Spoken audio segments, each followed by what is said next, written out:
tell me more about Eastern European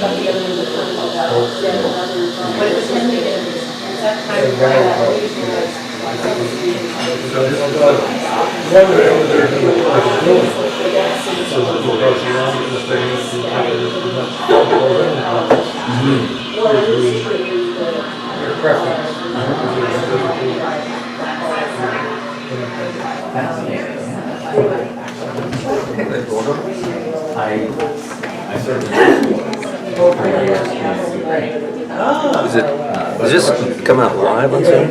Yeah, it's on live right now. You're on right now asking that question. It's not on Zoom, it's on YouTube.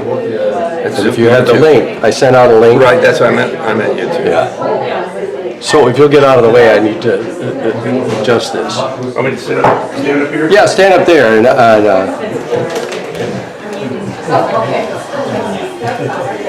So you were in it was about 25 years ago. okay, that's good. All right. He is. Thank you. Thank you very much. I'm just the dummy here. I got the stage and I'm not letting go. Thank you for inviting me. Yes, very looking forward to it. Okay, let me do my last minute thinking here. Oh, yeah.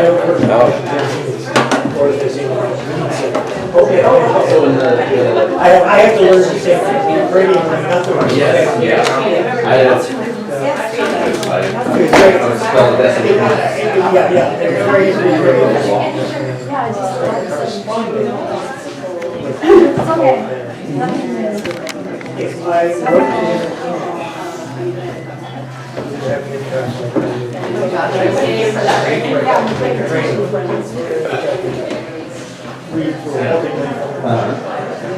If I wrote to him and my dad told me Russian, in other words, Don't stand on that. You can walk on it, so you won't trip, but I got a cord there. And the more you stand on it and stomp on it, like you're gonna start doing a jig. The more, what will happen? Yes, what you're doing is it'll cut off the supply to YouTube, and instead of going international, it'll just be us here in Florida. It's not an argument. It's sort of an argument. I know it's your head. I just wanted to say hi.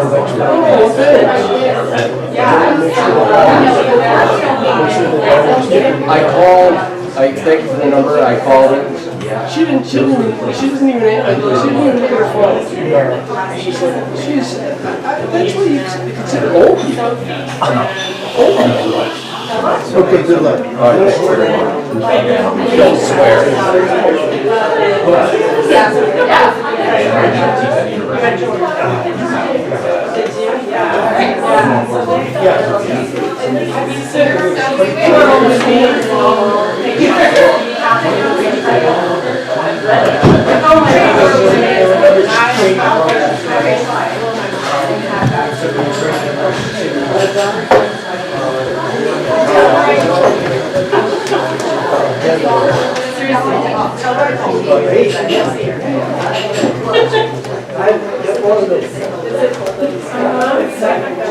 Like a first date. That's Christine.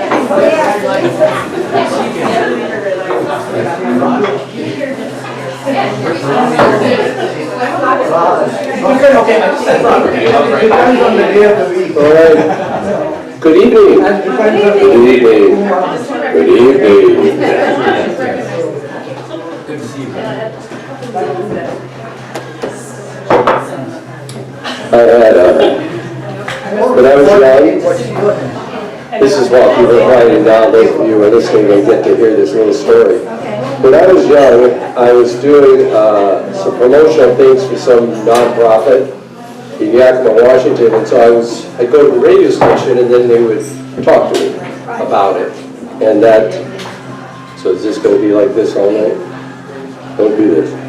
And so they would talk to me about it. Anyway, afterwards, this the disc jockey there who was interviewing me said, you know, you should be in radio. You've got a radio voice. Apparently, I had some kind of serious, you know, throat disease, and I didn't even know about it. No, I didn't, but... So for a while I considered being a disc jockey. Well, this is sort of like being a disc jockey, isn't it? So I am close, and this thing is just not... We're going to have to figure this out. How's that? You're going to do this? Okay. So, welcome to Poetry Bridge. My name is Leonard. Some of you already know that. But tonight I'm very delighted. Although this isn't our usual configuration, we have 3 featured poets, which is a delight to me. I had already, there had been a lot of flexibility on the poet's part in changing dates and stuff, because people couldn't do it and so forth. And so when I got the opportunity for Jim Cates, who's over there, he was going to be in town for a convention. What is it, writers and anyway, yeah, it's a big deal. And he's from the East Coast. He's not from New York. I was born in New York City, but he's not from New York. He's from Boston. He said, well, could we just get together? Because he'd been on Zoom a year ago or so during the bad times. And the troubles. The troubles. Yeah. Anyway, I said, well, how would you like to read? Anyway, it all worked out. So we're going to have less time for community mic, although let me check.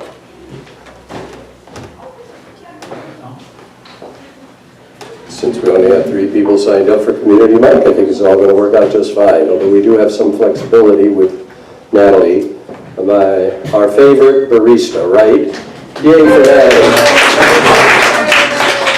Natalie has become a regular here. Pete, who's the P of C&P, who just dropped by to say hello, he's been a big supporter of Poetry Bridge, the readings. Kathryn has been supportive as well, but Pete really has gone the extra mile, though he confessed to me that the only poetry he liked was maybe a little Neruda, which I told him, I said, well, that's a good start. Well, he was the barista every night, and by the time, after about a year or 2 of this, he got hooked, and he would come out and he'd listen, and So apparently, once we had sated him, he turned it over to somebody else. So anyway, we have Natalie tonight. I'm really glad she's available, and be sure to spend your money here as much as can, because even though this is something that Kathryn and Pete love to do, particularly provide a community space for people to come and do all kinds of things, artistic, political, just getting together for a variety of causes and purposes. They have to stay in business. Somebody once said to me, what did they say? They said, business is what you do so you can do what you love. And so that's another way of thinking of it. Anyway, we'll get right to it. I always ask each poet to send me some information about themselves they'd like to share. And so I'm going to read some of what was sent to me. Our first reader is Kathryn Thurber-Smith. She's a clinical supervisor at Seattle Children's Hospital, mindful self-compassion facilitator for parents of children with health issues, and a writer. She was raised bi-coastally in Washington, D.C. and Olympia, Washington, as a BA from Grinnell College, where she was granted the Selden Whitcomb Poetry Award and an MSW from the University of Kansas in Lawrence. More recent works appear in Adana's Sui Sun Review, Museum of Northwest Art Online, as well as her book, The Inspired Poet. She makes her home on the ancestral and unceded land of the Coast Salish people, now referred to as Wild Rose Ranch on Whidbey Island. Please a warm welcome for Kathryn.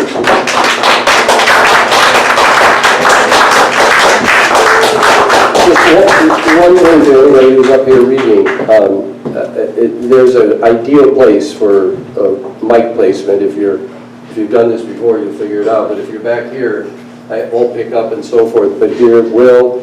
And then this is also being YouTube live streamed right now, all over the world. All over the world right now. Don't get nervous. Okay, so again, thank you, Kathryn. Can I move this up? Is that okay? Yes, you can. I'll help you with it. It'll take a little. How's that? That's perfect, thanks. Okay.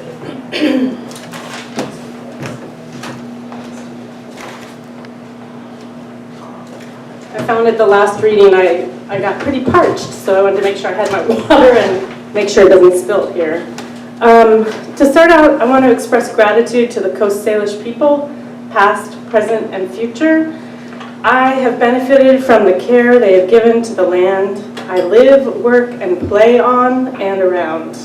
I would also like to acknowledge that much of the economic progress and development of this area has occurred as a result of unpaid labor and forced servitude of people of color, specifically enslaved African labor.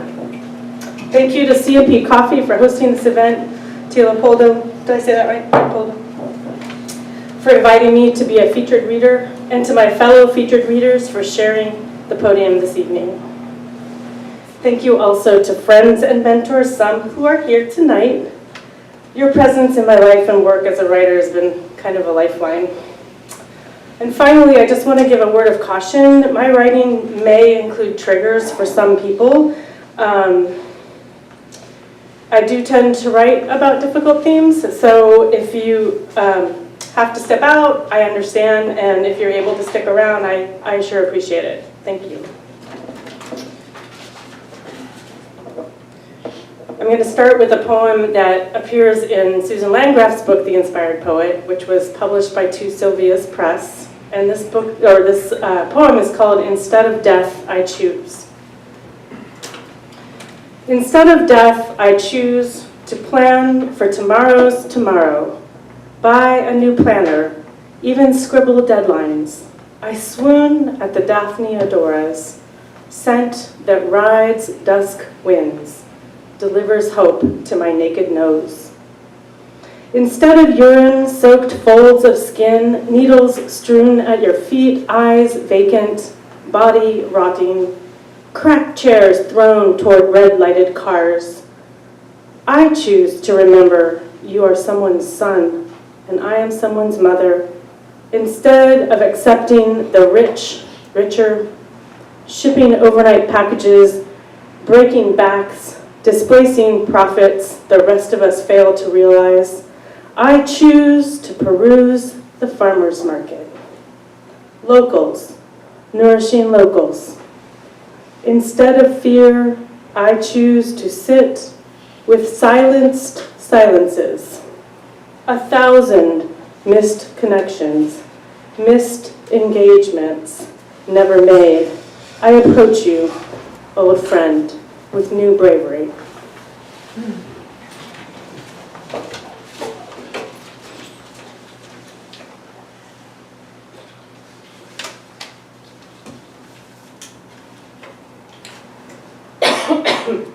Miss Johnson advises the girl next door. Once she was her own nightmare. Jeans too tight, shoes too flat, hair too stringy, not quite long enough to hide behind. Once she sat down where her chair wasn't, drinking from a new Snoopy thermos. Grape juice saturated her shirt and pants. That was the first and last best drink in that thermos. Once she got caught kissing a boy in a closet. She didn't even know it wasn't allowed. Their names crayoned in hearts on boxes that held their make-believe love. Once, when they moved, she slept in a closet, purple-stained shirt half unpacked, undecided whether or not to come out, as uncertain as she was about being there. And it's the neighbor, the one who feeds her raw hamburger, who tells her, "Child, in that box in the closet, you're never going to find happiness."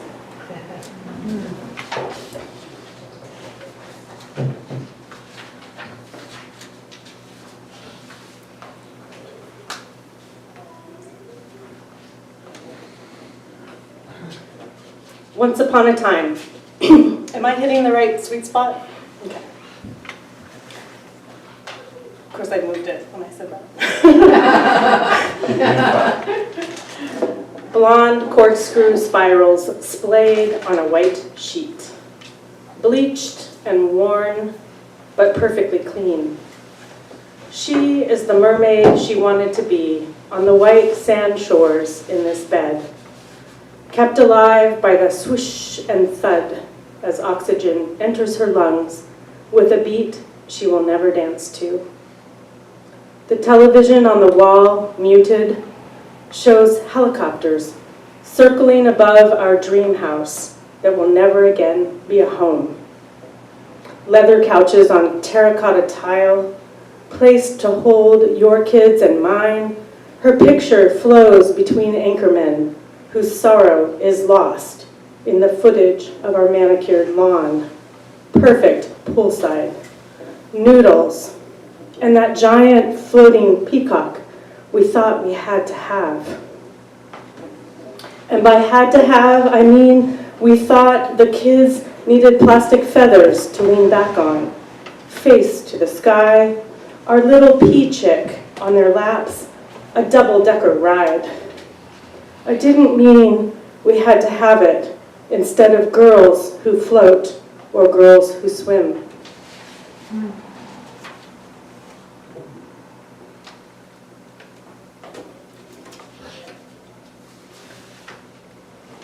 Losing their way. She treads for her Drake for this season. She looks to him for some kind of reason. Feathers plucked, avoiding treason.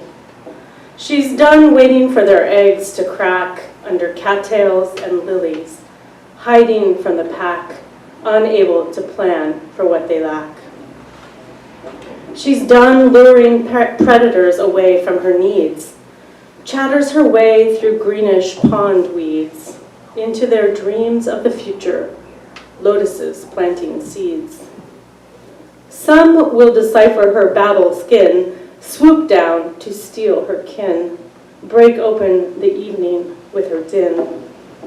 There'll be some who can't distinguish the mama's truth from a wish, reflect on food, frogs, and fish. Some steer clear, but others approach, met with mimicry and reproach. Too many losses, too much pain to broach. Some will never know a mother's direction from protection. They'll croon their necks out of line, out of affection. They might lose sight of their selection. There's more. She'll have some who hatch, sing songs in the dark, some who refuse to latch, who find grubs in the park, who will need to recover a batch, whose siblings will remark, some will fly before their time, taken by eagles, a natural crime, those ducklings lost in a paradigm.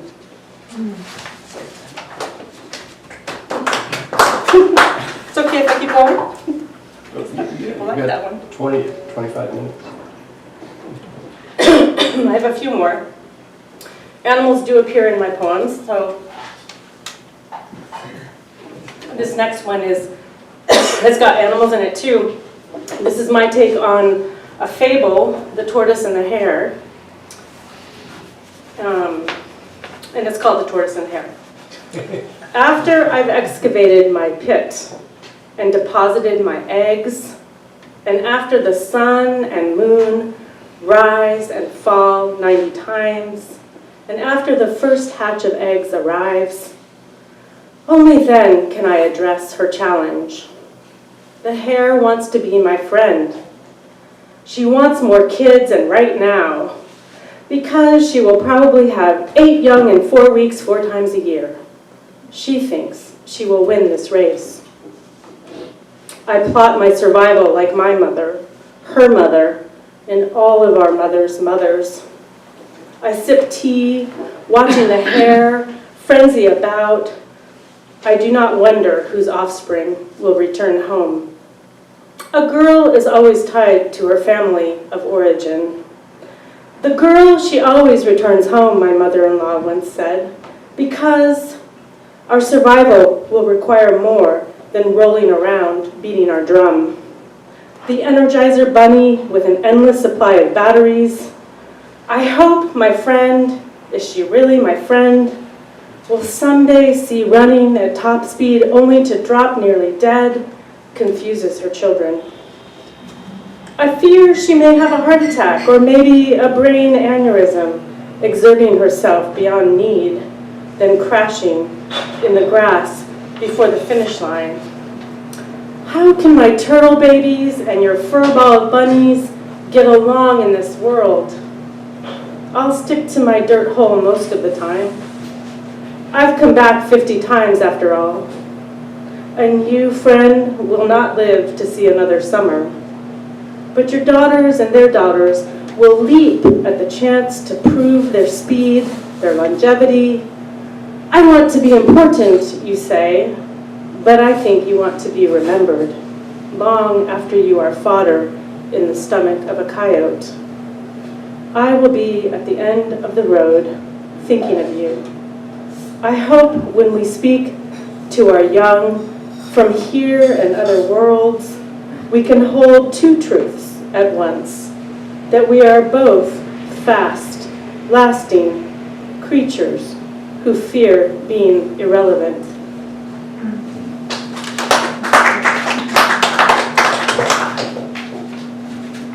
I had the pleasure of seeing Patti Smith recently down at the town hall. I don't know if anybody else got to see her, but she is one of my cultural icons. And so she came to me in a poem. Patti Smith brings me a poem. Her rap on my door is as expected and as raspy as her voice always has been. She stands clad in black jeans, black button-down, black leather jacket, and graying black hair, as if to blend into a cityscape. But here in my woods, she has no camouflage. She removes a crumpled paper from her pocket.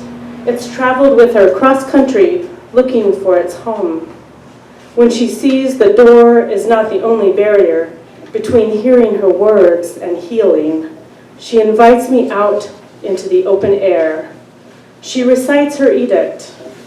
As I listen to this prophet of my youth, she and I both have aged.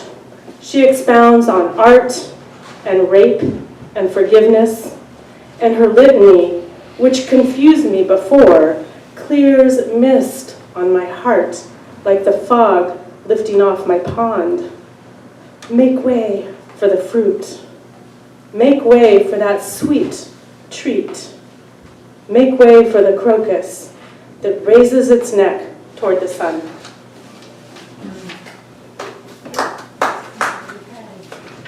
The next one is one that appears in the Donna, the journal. Came out, I think, 2 months ago, I guess. Losing sleep, worrying about the safety of my children. Unmade bed ripples with blankets and bunnies tucked in the sheets. Faded and pilly. Barely cover the mattress. Only a tug will get them to fit. Trim, tattered. Probably from a pup, who is now an old dog.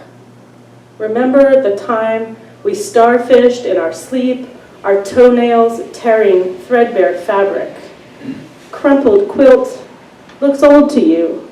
You've never seen the bed without it.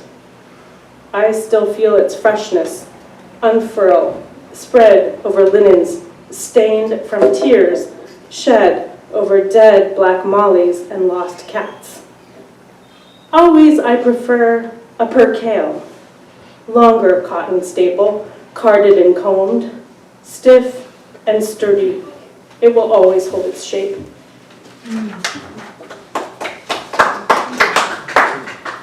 I just have a couple more, if I'm still doing okay on time. I don't track the time. No? Okay, well, nobody's fallen asleep yet. So. My brother explains how to get into his house. He stands, shifting his weight from one foot to the other, his purple Crocs worn from cobblestone streets. He starts to back away as I try to get closer, to hear the instructions, to see the keychain. He says, "Please back off. I don't want to be that close to you." I don't want to stand so close either, but I can't understand what he is saying. I am trying to read his lips behind his mask. His pocket jingles. He pulls out more keys.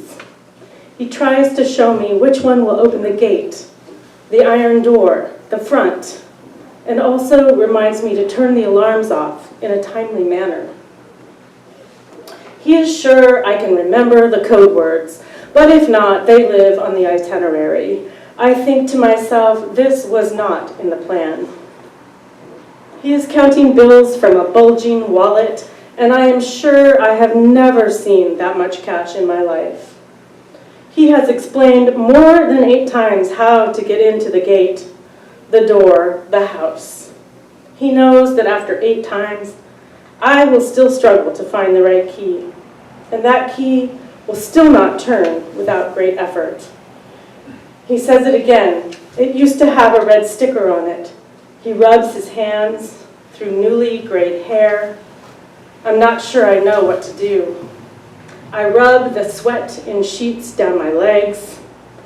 He tosses the keys to me, and one more time he says, I have to shake the gate and try all the keys, because maybe that wasn't the right one after all.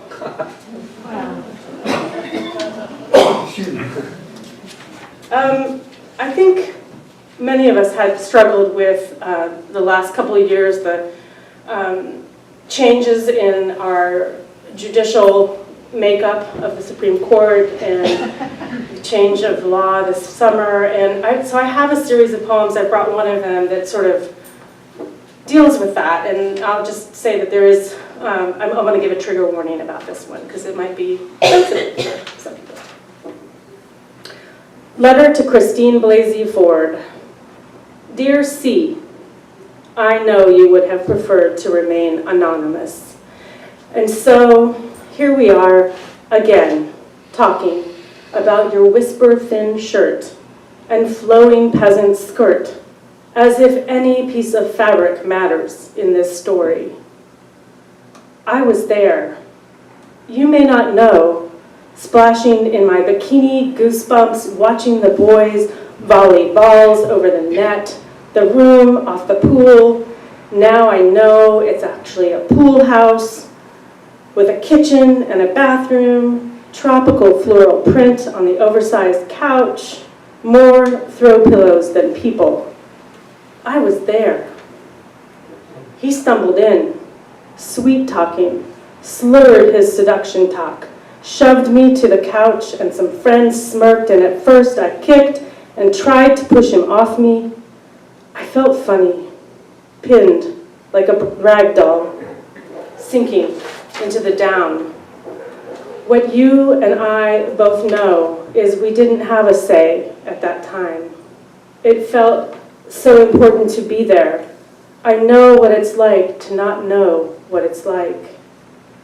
How can you bring this up 30 years later, I hear people ask. I fear unearthing the same story. Surely you and I, we have intertwined vines holding us back. I hear people say, but he's worked so hard for this, and wonder how his mother, his wife, his daughters reconcile this memory with their version of reality. How do they face their God? How do they sleep at night? Certainly he appears calm and gentle, a pillar of the community, because community for him, and I know I don't need to tell you, consists of boy men. But of course have the salmon roe on crostini. But of course you can drink my wine. But of course a sports car at 17. But of course the pool house is yours. But of course the ATM for you always spews cash. But of course we'll leave the wet bar open. But of course we won't be home. But of course when a girl goes to a party where she knows boys will be drinking, but of course, why wouldn't she expect Boys will be boys. Oh, dear sea, I'm almost sure of it. We were both there. And here we are. I'm swelling with pride. I'm bursting because you birthed this sweet baby knocked up truth that should mean something. And look, even my book group buddies join the Me Too chorus. Now that you own your story, now that you know you aren't alone, now that words for assault and rape are no longer said in hushed tones, and now as he sits on the highest bench, do you remember him sitting on top of you, strangling you? And so now he strangles all of us, again, forever.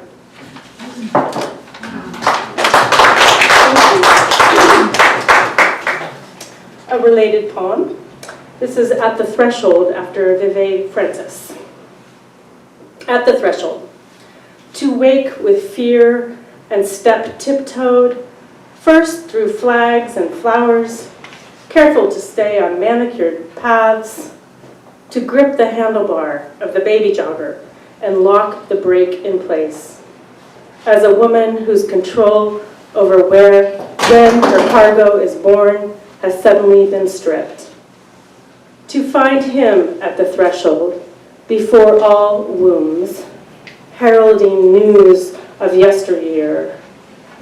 To embrace broken, battered uteruses, the heat of the night and its rolling backward, backward, backward on three wheels.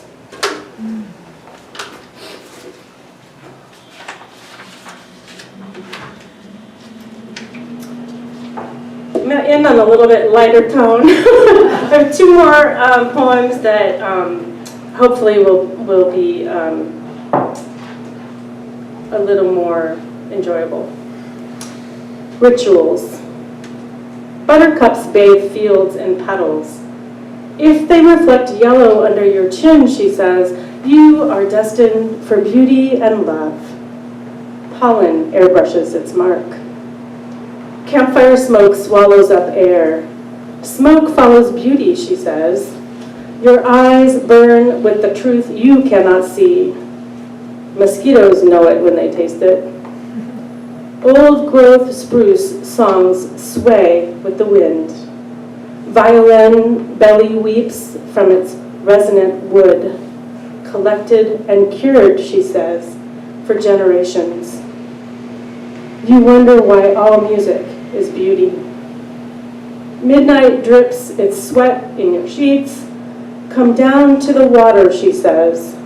You part the salt sea, mermaid style, together under floodlights and madronas.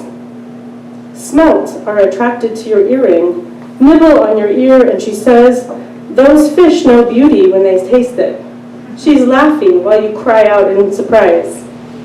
It's sunrise over some castle in Bohemia. It stood at one time, but now is rubble. Let's fly on fairies' wings, she says, find ourselves in the comfort of our ancestors. My last poem for the night, If I Could, which is after a poem by West Seattle's own Susan Rich, which most of you probably know of her. If I could, I would bring back your goldenrod cardigan with pockets of agates and cigarettes. Dance with you at St. Columba's Church on industrial tile and dust. If I could, I would add forgotten flour to your brownies, break up egg yolks with a wooden spoon, remind you to turn off the oven after rosemary and potatoes are roasted. If I could, I wouldn't pinch you in the arm, leave an imprint of my thumb, run from you barefooted through broken glass and spilt trash.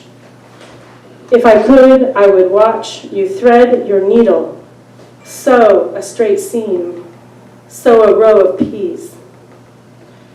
If I could, I would hold your elbow on beach stairs, not just because you might lose your balance. If I could, I wouldn't wait for faltering footholds or missteps in a recipe to befuddle you. If I could, I would plant snapdragons and hope, and moon-sparkled zephyrs would blow you back to me.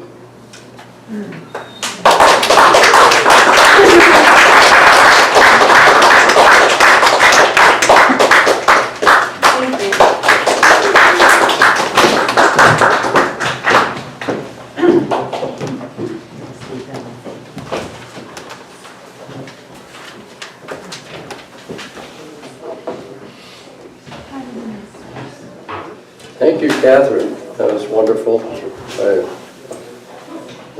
Thank you.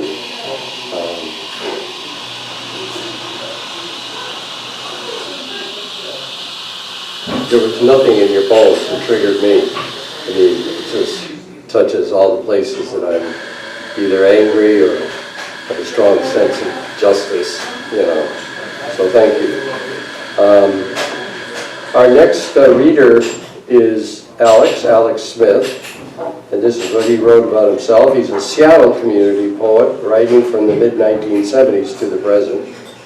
He's been a longtime participant, sometimes featured reader, open mics, including North End Forum, Hugo House, Easy Speak Seattle, Poetry Bridge, Duval Poetry, Book Tree, and a sit-in with the 52nd Street Band.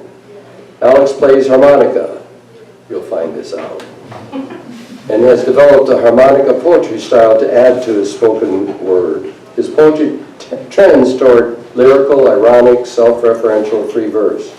He's lived in the Seattle area since 1989, having grown up in Southern California. He's the proud father of 3 grown children and currently resides in Seattle's Belltown neighborhood. Please welcome Alex.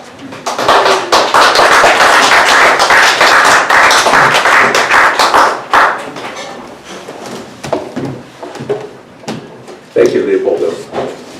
And thanks to you for putting all this on. This is quite a labor of love that we appreciate. Kathryn, I was triggered by your poem about your brother and the keys, and not in a bad way. My brother, who's passed on, was never locked his house. It was a complete antithesis of your brother. He had 4 kids and 2 dogs, and never locked the house. When they sold the house, they had to go. They couldn't find the key to give it to the realtor. So he moved into a really swanky new house, and he put a key there up by the back door on a nail so that you couldn't miss it. Never got broken into. My sister, who had, you know, the alarms and guns and everything else, got broken into 5 times. There you go. But I digress.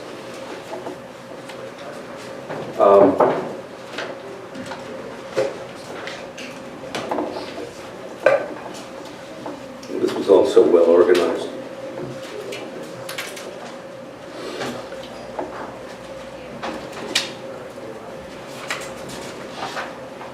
Kurt Vonnegut once said that enjoy the little things in life, because one day you'll look back and realize they were the big things.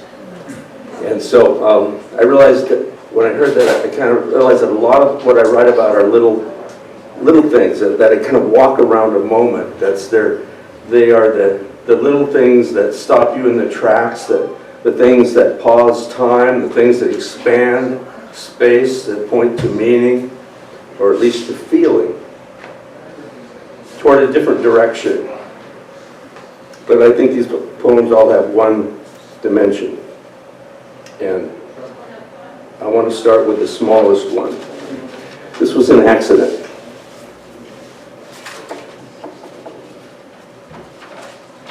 So the accident was I dropped a dollop of cream on the counter.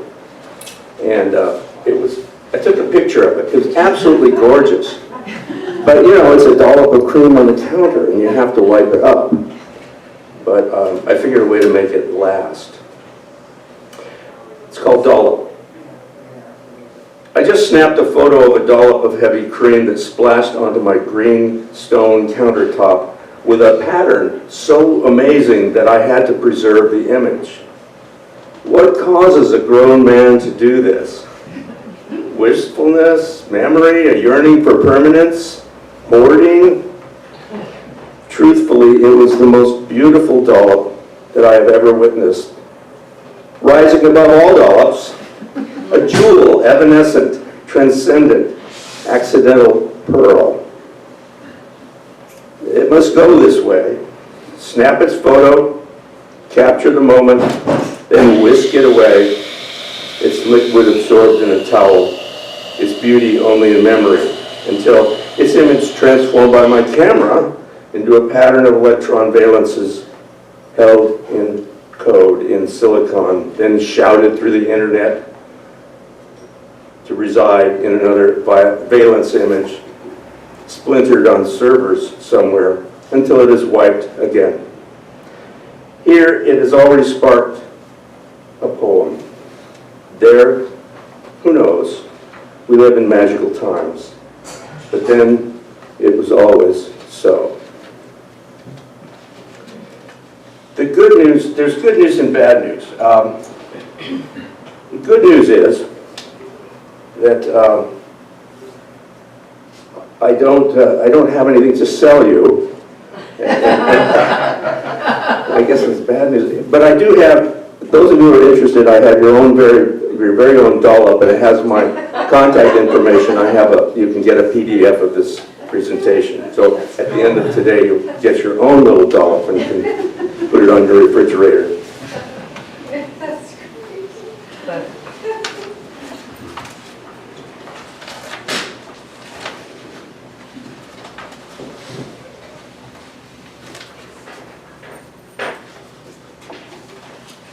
Any of you who have had a motorcycle probably have a motorcycle, scooter. Most people who had a motorcycle in their youth, guys usually, have a motorcycle story where they laid it down in some way. It's usually not a pretty story. This is called The Last Motorcycle Ride. The dog weighed 80 pounds and was various shades of brown and tan. You'll pardon if I don't recall the breed, as it bolted across a very narrow Bacon Street in Ocean Beach by Poma's Deli. The vehicles packed bumper to bumper along both sides. I witnessed the hound struck hard broadside by the grill of an oncoming GMC who did not have the time to brake. Flipping over and over, his legs pawing the air feverishly, he tried to regain his footing as he tumbled towards me on my motorcycle with a friend on the back. Time slowed as I watched this disaster flicker toward us. Close-packed cars lined every inch of the street on either side. The truck still moved, driver slack-jawed, brakes not yet touched. My hard choices as I saw them were lay the bike down, possibly sliding under the truck, stuff it into a vehicle on the right, or stay the course and hit the dog, and then who knows what. All moved in slow motion, everything still in kinetic play. The dog, front and center, was quite alive, frantically flipping over and over like a gymnast until he finally managed to gain purchase on the macadam and bolt off between parked cars. The truck and I flashed past him at an impossible closing speed. And 2 blocks down, I pull over to breathe heavily and shudder. Funny how everyone wants to know what happened to the dog. God knows where he ran off to, perhaps just to limp home with a story he could not tell. Or maybe to shake it off like some pro wide receiver who just took a hit. Or maybe curl under a bush to quiver and retch and die, having bequeathed me another 45 years of life. I sold the motorcycle the very next day.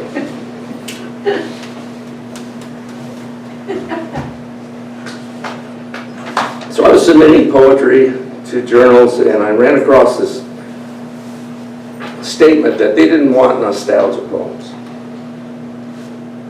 What? So I read someone, this is called Nostalgia Poems.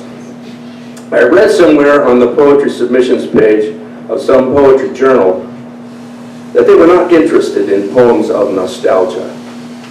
And so for the next 35 days, all I could write were poems of nostalgia. I came to believe that I could write an entire collection of poems of nostalgia. Then, better, I could launch and publish a poetry journal entitled Nostalgia, so as to hoover up all those poor nostalgia poems cast aside by this erudite journal, which is devoid of nostalgia. I could then comb through their editions and try to spot closet nostalgia, and then write letters to the editor how I was extremely disappointed in how they were letting that old nostalgia crap creep into their domain, and how if I wanted nostalgia, I could go to 100 other journals, like the New Nostalgia, for example. Or maybe just read some of my favorite poets. So, that said, here's a nostalgia poem. I grew up in Southern California, and summertimes were magnificent. Oh, yeah. I'll be devotion. This is called Ice Cream Commandos. In that everlasting 1954, we ride our bikes in small packs of feral, sweaty 9-year-olds over grass browning at the edges, pedaling through the summer heat over dirt clods turned up to the sun. We pass by huge tomatoes fattening so quickly on the vine it seems we can hear their redness. With boysenberry stains on our lips and hands, we pedal around the block that dips into the next town, that far-off frontier, past the magical line where the pavements change and separate one territory from the other. We jump back and forth from town to town, swearing allegiance to ours and taunting the other. We could not imagine ever living over there. Then we furiously pedal our bikes in a loop through alien territory, stealthy like commandos. In our dreams, Russian bombers darken the horizon as we grab our Tommy guns. But depending upon the day, there might be instead pirates or dragons to mow down. We fly on our bikes, peel off like saber jets, our mouths whoosh, jet sounds, and spit machine gun noises from our berry-stained lips, whose red we pretend to be the dripping blood of warriors. Round and round we ride in a tightening circle like the tigers in the book, who swirl so fast they turn into butter. Then we collapse in a sweaty heap, picking grass and waiting for the good humor man in his ice cream truck, whose chimes we can hear from way the next street over.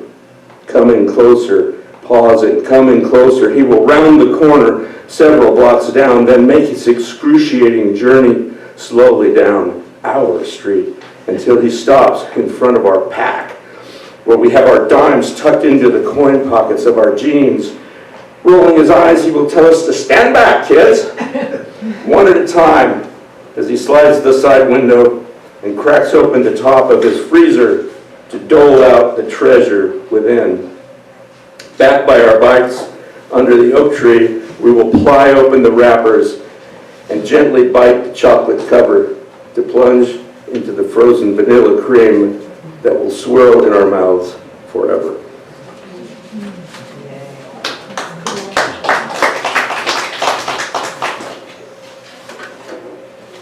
Thank you. You've been promised harmonica.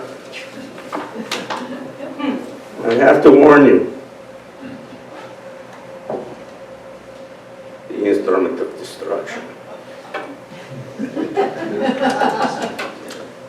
There's harm in harmonica.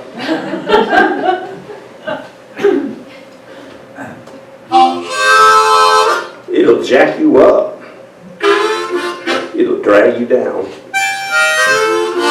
It'll lay you out. It'll make you ache and smile and weep and frown and take you down into the blues.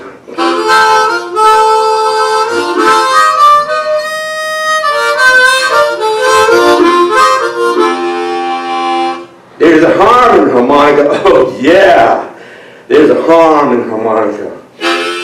There's also traffic. There's a train.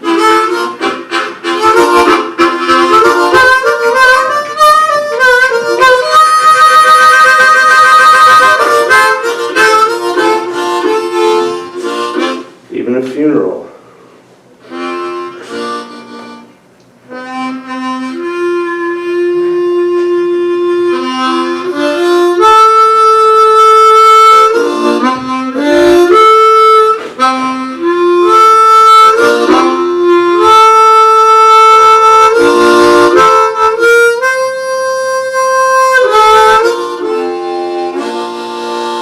Wildlife.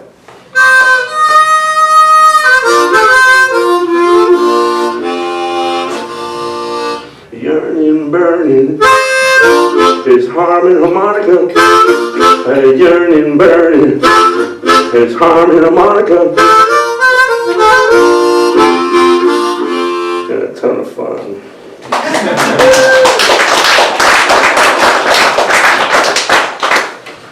I highly recommend it. If you can't feel bad, if you feel bad and you spend about 5 minutes on harmonica, you feel great. Just great. Can you play Atari? Sorry? Baby Elephant Walk? Can you play Baby Elephant Walk? You're getting requests. Baby elephant walk? You remember that one? I know that we'll talk about that later. Yeah. I remember that. You got it. So another little piece that blends a little bit of harmonica in. Thankfully, I know very little of the art of war. I was in the Army Reserves for a very short time, thankfully. But from basic training, I retained the thrill of the dance of the entire regiment of men marching in harmonic unison with it swinging, hoo, ho, hoo, hold right, hoo, and you move like a snake. And what's the other one? Like you move like a palm, and you hoo, ha, 1, 2, 3, 2, and 60 guys doing this together. It's really kind of fun. And I can disassemble and reassemble an M14 in 16 seconds. That was a thrill. But aside from these shining moments, it was dreadful. A soul on ice, or like pudding. This is called Second Amendment. Some people still stay really excited about these guns. And no, I think you absolutely should have an assault weapon. I'm all for it. Maybe 2, in fact, so you and your buddy can shoot it out over Branch Whiskey and Budweiser's. Or maybe you go on a field trip to an elementary school, and if a room full of first graders is out of line, you can teach them a lesson. Hoo-ha! But dear founders, I have to tell you my secret fear. I keep seeing a pickup full of Proud Boys beating a path up my gravel road to my farm, dust is swirling behind their Ram Charger, their AR-15s and such bristling out in every direction like a hell-bent steel porcupine. It's just me and them. Just me and them. And that concerns me greatly. So it's clear I need more firepower than a puny little AR. Much more. I need one of those Javelin anti-tank rockets the Ukrainians use so well to protect my farm and my chickens and my chickens and such. Firepower to teach the boys a thing or two. I am very, very fearful. I need this Javelin pronto.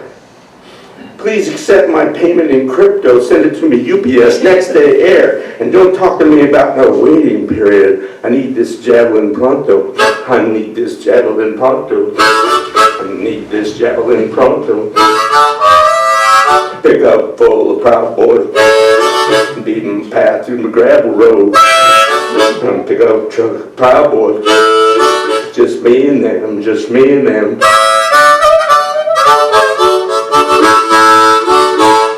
I need this Javelin pronto. I need this Javelin pronto. Send it to me UPS next day air. I need this Javelin pronto.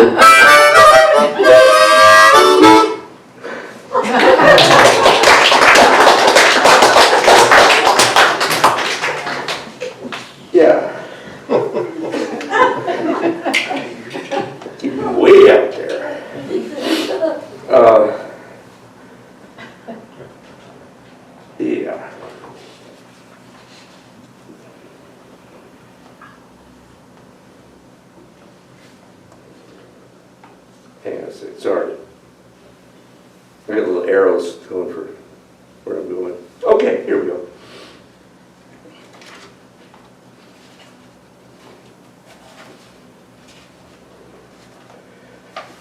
And now for genetics. This is called decoding the Y chromosome. If you place a few toy trucks with two small boys, they will likely weave into a screenplay that will occupy the better part of an afternoon of war. There will be drama and conquest and chase, but often, too, just when you think all hope of humanity is lost in the heat of battle, generosity will appear. No, don't move your guy there, I will kill him, see? If a parent with the best of intent withholds even toy guns from said boys, they will, from 2x4s and dowel and glue, fashion Tommy guns and M16s. And if you introduce dolls, they will shoot them. I suspect when geneticists get to the very core of that male chromosome, one day, they shall find minuscule devices, little trucks and trains and tracks that spiral up the sugar phosphate backbone of that double helix.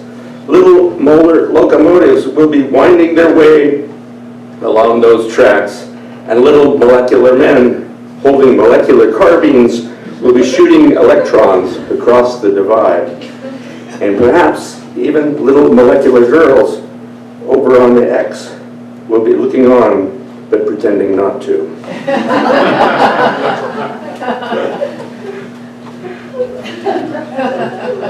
Yes, I have boys. And one girl, and they're very different. Signs of romance. All kinds.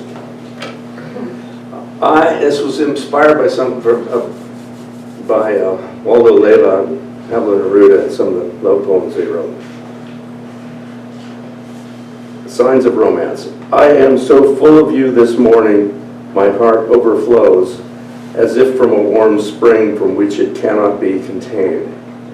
Slowly fills the cup in my chest, rises up, uncontainable, streams from my eyes as tears, warm, salty, sweet, flows down my cheeks, into my open lips, breathless.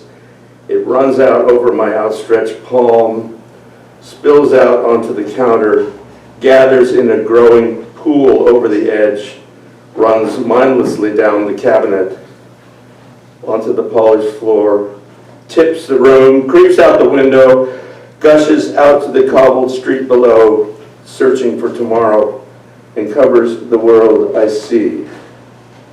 I take these signs to mean that I'm in love with you.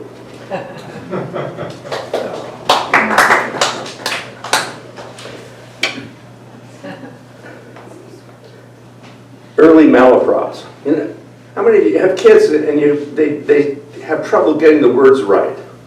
And my own kids, myself, and so I find this really an amusing part of becoming a human. But these are early malaprops.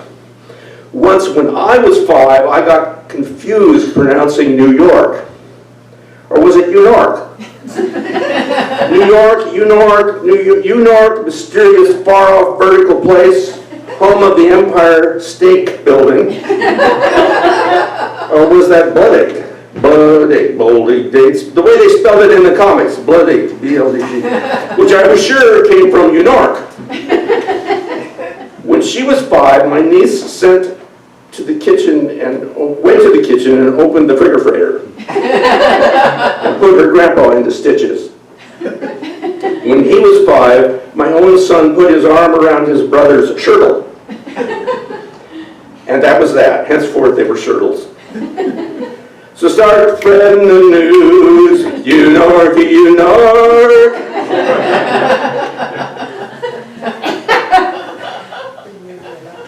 Very deep stuff.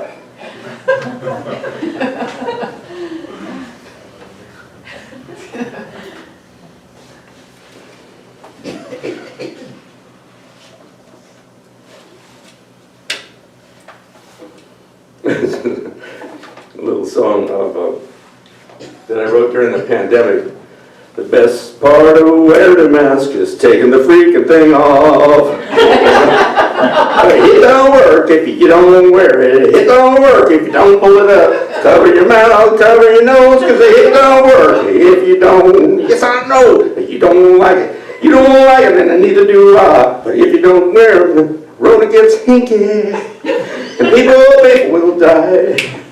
It don't work if you don't wear it. It don't work if you don't pull it up. Because if you got the Rona and you don't want to share it, it don't work if you don't wear it. So put the damn thing on. But, okay, last one. Fun's over. It's called Free Haircut at Rudy's. Anybody lived in Seattle, you know there's a Rudy's hair salon for men and women. So I went into Rudy's to get a haircut. This is a free haircut at Rudy's. About 10 years ago, I sat down in the barber's chair thinking about who knows what all. Nothing. Their hair cutter introduced herself, Trina or Tana or Mona or something, and asked me, "How do you want me to do you?" She began to cut my hair. It was nothing special. She was 30-something and blonde, and I 60-something and gray, maybe old enough to be her grandpa, so Ray thought. Her top was silky and teal blue, I remember that. Her bare arms sported various tattoos, of course, but most notably her untethered breasts writhed just inches from my face.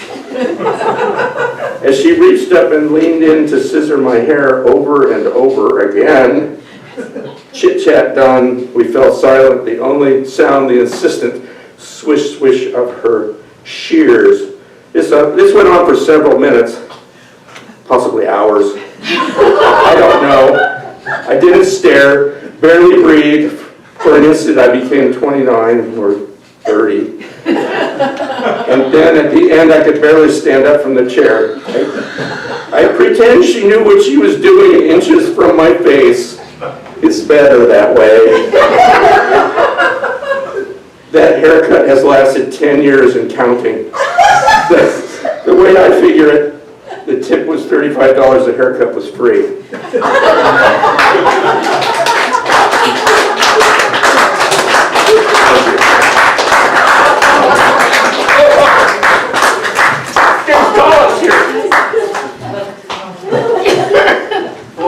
This is not the way I planned it.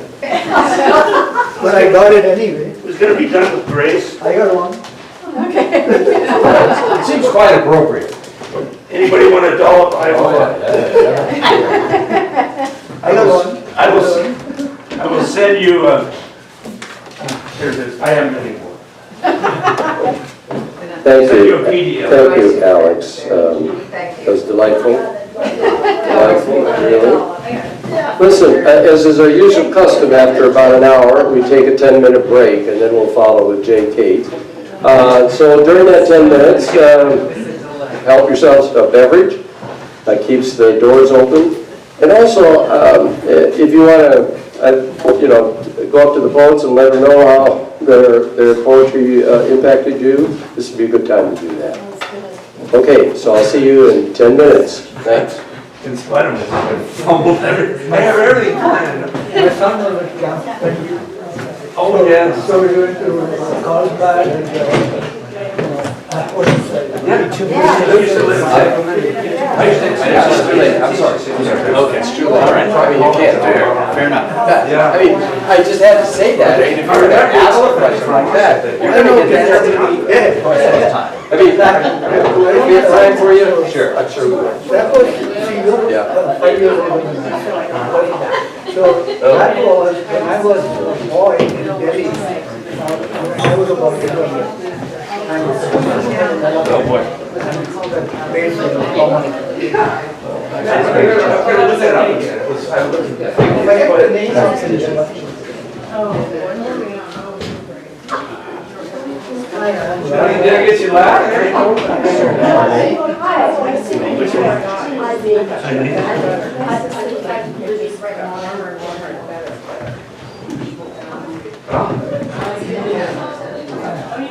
It's been a while since, yeah.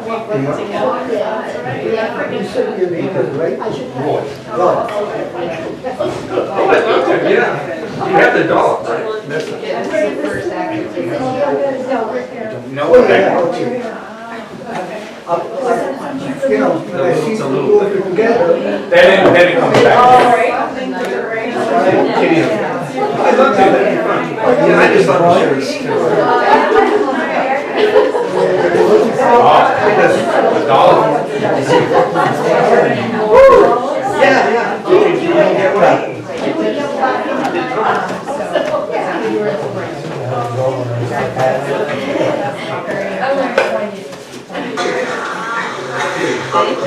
Yeah, also, I have this.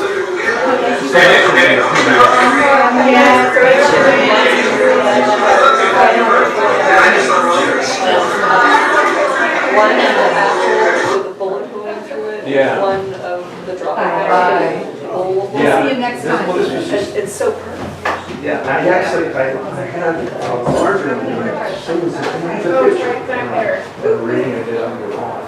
It's sort of incidental, I just thought, and it was good, everybody loved the dog, and so she, next time I saw her, she said, here's a picture of my refrigerator, and the dog, she had stuck up with a magnet.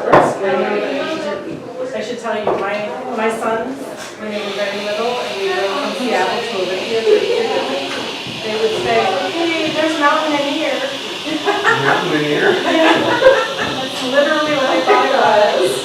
They're so fun. They're so funny. My niece, the best one, we were at the lake, and she looked down, she says, look at the school up there. No, look at the college of fish. The college. Look at the college of fish. I love the reading, super fun. Yeah.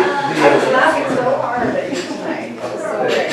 Yeah, That's the the college of fish. Chinook's restaurant, fishing terminal there. Yes, So we used to say, well, let's go to the fisherman's terminal. I said, I mean, they like to walk around. But they're real little and they couldn't say fisherman's terminal. Hey, one that came up with Schuler, said, called it a patrol. I term terminal, patrol. So we just, it became a patrol. It still is a patrol. They're 30 now. yeah. I lived in That's great, that's great. But so, Find your way over here. Mountain and here. mountain and for mountain air. Mountain and here. Malapro. Mountain and air. I just thought, okay, so yes.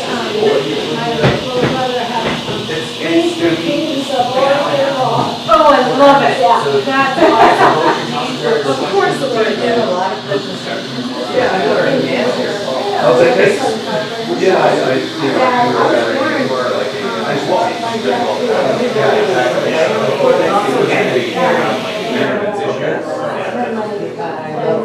That's right, exactly. Actually, play harmonica. Yeah, instead of mixing them, so that's Tuesday. Yes. Pretty close to one. Yes. Not exactly sure where he was. Very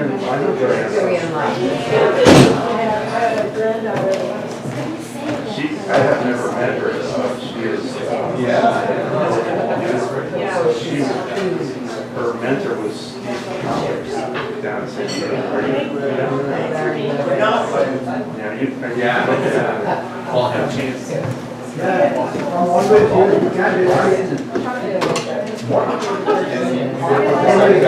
You're always here. Well, thank you for being here. You're always here. I have a shitty poetry. I'm harmonica, standing combination. Yeah, right. Really getting down on that. And there was a dome. Yes, I was doing this. So I have a, I don't think I made it clear, but I have a PDF. Right, slash, right. Plus some other things. Okay. Yeah, that's right. pulled from that. Yeah. He's a great guy. Says it, yeah. It's not about location, So, yeah. well, I'd be, so I'll just be doing this. That's wonderful.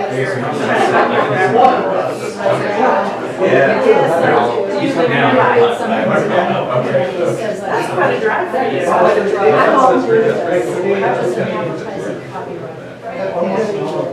Did you get caught in a tunnel? It's a whole factor.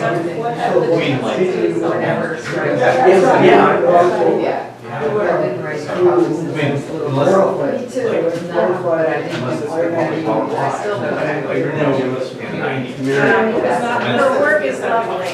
Yeah. Well, for me, it was great because it was a good reminder to breathe. Yeah.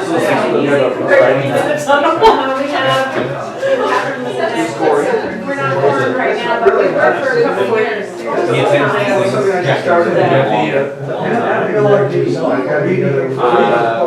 Rare and Yeah. More readers than writers. About a half dozen really cool women.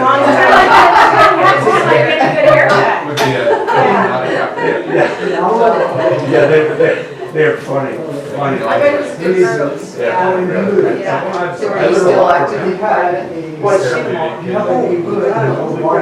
I mean, I would like to start to put in that, we had enough, you know. Yeah, right. Yeah, you're right. Just being connected. Yeah. Somehow, yeah. That's the way everything's going. I struggle with it because Ask him. they're never.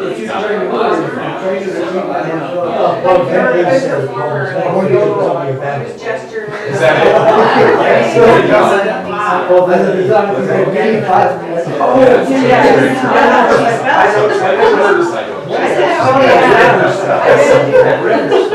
But,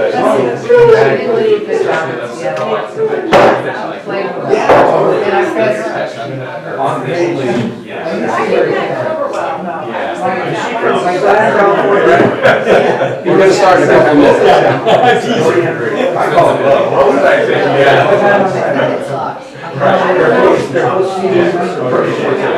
Yeah. Steve McCollum. He was a poetry professor in Chula, and he wrote a book on writing. And then I would totally, home and native, man, it's one of those things that's really like.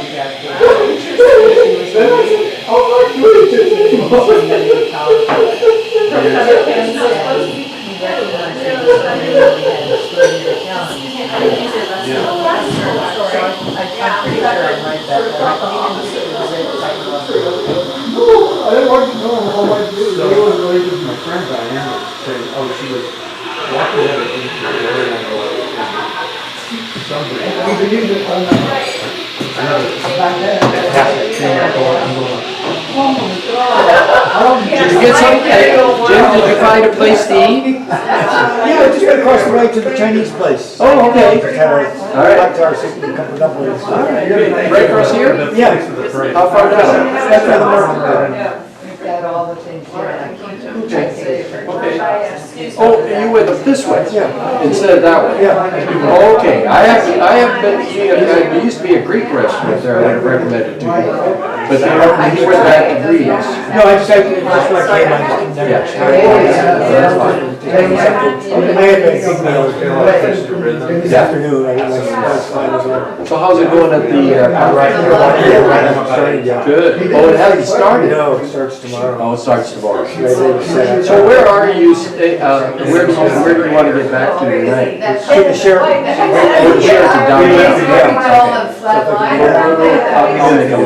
Yeah, and if not, I guess the hub just the 3 water. Oh, you meant that, there's a bus there. You know, I don't know the buses. I'm one of those people, you know, has a car. And, I mean, I was thinking about that today. You know, buses are what, for I mean, there's kind of different class. You've got a car, you've got your own chariot, so to speak. But otherwise, you live with the other people, you know? I've ridden the bus a lot in my life, but I haven't ridden it for a long while. But we have a hybrid, so it makes me feel a little bit, just a little bit. I'm still holding out for electric. Way back when,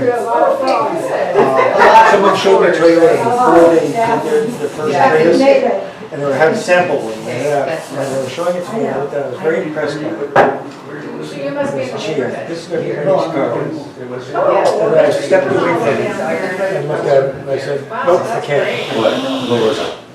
Do you do other portraits? There's no clearance. I live half a mile dirt road. In mud season, Not that good. Well, yeah, they don't make it, the problem is all electric cars is they're all very, very low. yeah, for city driving, Yeah, okay. city driving. Yeah. I'm gonna get myself some water. Oh, this one, yeah. Yeah, that's okay. And watch the track. I also want to attend the Drunken Old. Okay, folks, if you could take a seat and we'll start up again. Just want to make a couple of quick announcements. Well, this isn't that quick, I guess, but there's going to be a lot of new construction going on in the back of C&P Coffee sometime, I think, spring or summer. They're going to create more outdoor, covered outdoor seating area. That's turned out to be very popular, obviously, during COVID, but people like to sit outside, and so it's going to be covered, which means, and coincidentally, the poultry pole rotted out at the bottom, and I had bought a $50 fix-it thing for poles like that when they get a little wobbly, but apparently we had one of those windstorms. Boom. So they propped it up. Cameron's very committed to finding a new location, you know, that fits into the scheme of things. So I'm looking forward to see, we've kind of selected a site. But the other thing we've been doing is, we didn't do it tonight, but this, it used to be the Poetry Bridge Lending Library, now has become the free library. In other words, take a book. So I bought this rack, and we set it up, and then my wife fills it all up with the books that are on that shelf, which no one can access, because there's always a table in front of it. That doesn't make any sense. So anyway, so we've been doing that, and I got the idea, well, let's have a free poetry library outside. Yeah.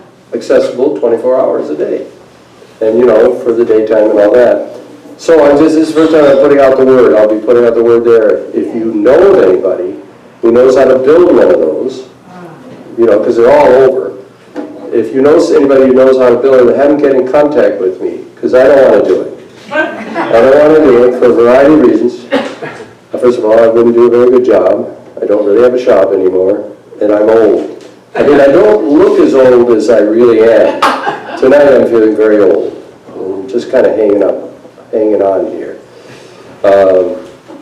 Fortunately, I'm an extrovert, and so I just feed off the energy of human beings, but as soon as I leave, I'm probably just going to lay down. That's how I feel right now.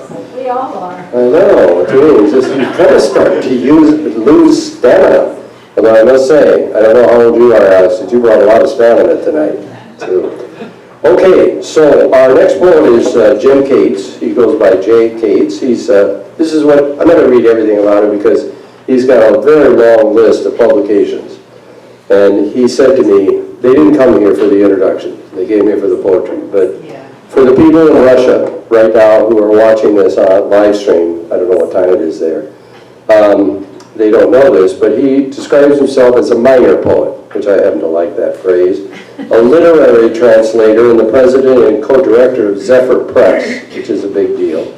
He's been awarded 3 National Endowments for the Arts Fellowship, various fellowships, Individual Artist Fellowship from New Hampshire, etc., published 3 chapbooks and a list of poems that goes on and on and on. I mean, seriously. So, and he's also the editor of In the Grip of Strange Things, Russian Poetry in a New Era, which is why I thought there's probably some people from Russia. You know, that's the way my mind worked. He's former president of the American Literary Translator Association. He's also the co-translator of 6 books of Latin American and Spanish poetry. During a year ago on Zoom, he came to my attention through our connection with Hudson River Poet Group. I forget their name right now, but anyway, we seem to have this now wonderful connection with poets out on the East Coast, and so he read, and I'm so delighted that he was able to be here in person tonight for this big thing that's going on tomorrow. So give a warm welcome to Jim Cates.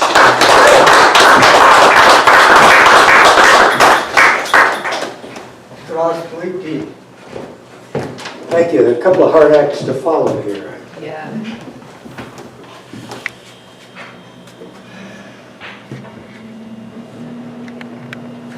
The Greek Girl.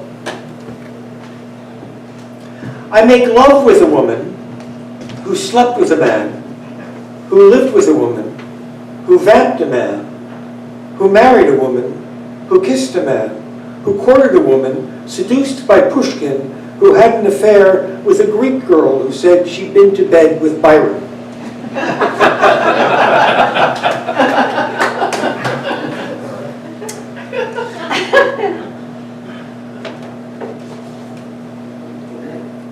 Words. I write. I command. The word is an animal to the truth. Sometimes a flower or stone or star, you say? No, always a beast, and one it's up to each of us to bring to heel. I track words through their laughter and their tears. I crack my whip and order them, be divine, love one another. They snarl and pace the line and ravage a carrion meal when it appears. I watch them fly in chevrons overhead looking for quiet waters. I set out decoys to bring them close enough to shoot. After the first, even the last has fled. I lie in wait among the quiet reeds for a word to swallow the hook, come flashing up like sunrise and flap gasping in the scupper. Dying, the scales turn gray. A small mouth bleeds.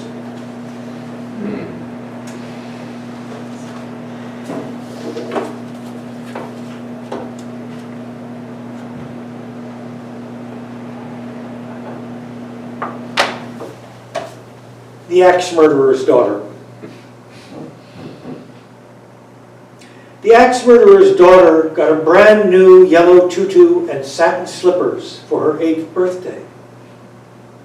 And today is every other Saturday, time to visit with her mother where he lives. Ever since the accident, she was too young to remember, almost. How she hates the long drive. The iron doors and corridors, the dirty little room where 3 bored men watch her mother talking to him, 2 girls fidgeting. What is she supposed to think about the stranger she's supposed to love for her mother's sake and Jesus? She will stop visiting when she goes away to college, but write faithfully every month. He will learn about her own 2 children, her divorce, her move out of state, her new home. She will give instructions to the chief of police. There is always talk of budget cutting, of letting the safe ones out. If he ever shows up in town, shoot on sight. But today she will dance for him in the dirty metal room to canned music borrowed from her teacher. She will wear her yellow tutu and satin slippers, her mother, sister watching, and 3 bored guards. And he will watch her too, saying afterwards, "My little girl, that's my little girl."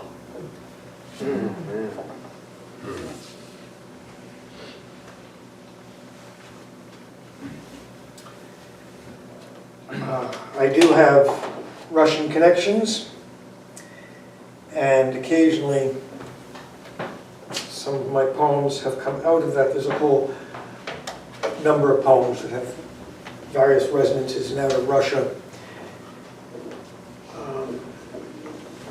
This doesn't start out that way, but it ends up with some of that. The music box.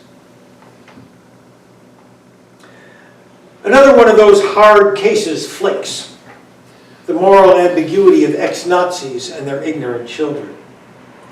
At the exit, a thickish woman with a silver cane blocked my way, asked me to explain the final scene her imperfect English couldn't keep up with. I was born in Munich, 1914, blood up after the war. She held my arm, encouraged by courtesy, and continued with the glittering eye of an old sailor. And all these things are true, and worse. All of it I saw. I come to this country 15 years ago when my daughter married an American. She wore a gold medallion at her throat, a thick coat. I shivered in the cold. A delicate lid lifted of itself, the same small figures dancing round and round, and all these things are true, and worse. While tiny hammers pinged out tinny notes, turning me mechanical to the refrain of my inhuman brain. Well, and you, and you?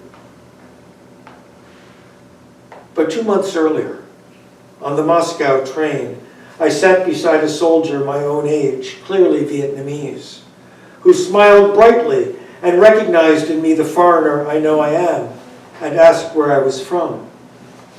America, I said. He buried his head deep inside the hollows of his hands and did not look at me or speak again.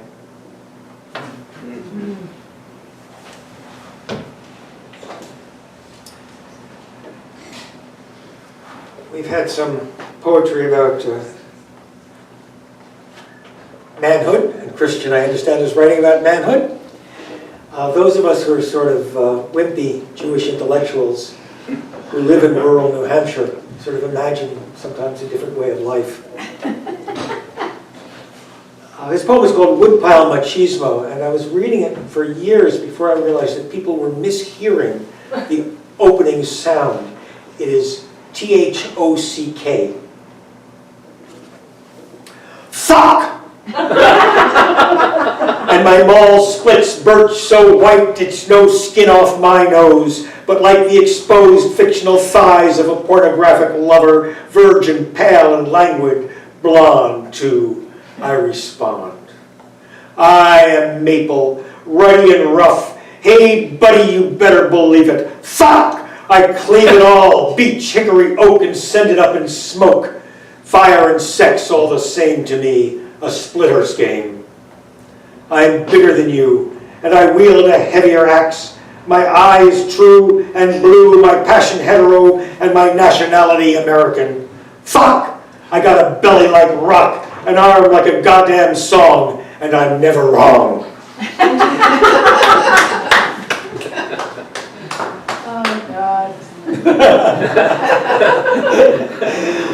It's interesting. I wrote that poem many years ago, and I was a featured reader at a reading shortly after I wrote it, and I wanted to read it. But in the interval, the United States invaded Iraq, and I could not get up in the month of that Tony Pandy and read that poem. It wouldn't have been funny.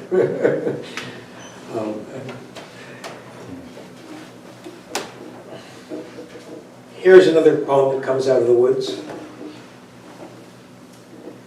Betrayals. The trails I cut and cleared for 30 years with labor and with love are overgrown by hemlock, scrub, and mountain laurel. Deer and coyotes make the paths their own. The children, citified and settled up, no longer care to try to find the fort they built among erratics. From the top, in olden days, they held a mossy court and ruled a realm as wide as everywhere, buttressed with mud and sticks that still stick out at unkempt angles from the ruins. There a melancholic could find food for thought.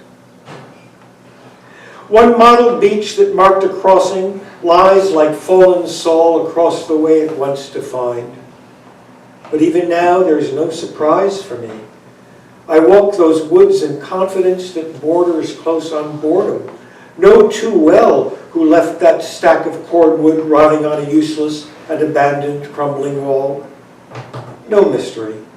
I meant to bring it in, but let it go, season by season, till it wasn't worth the work.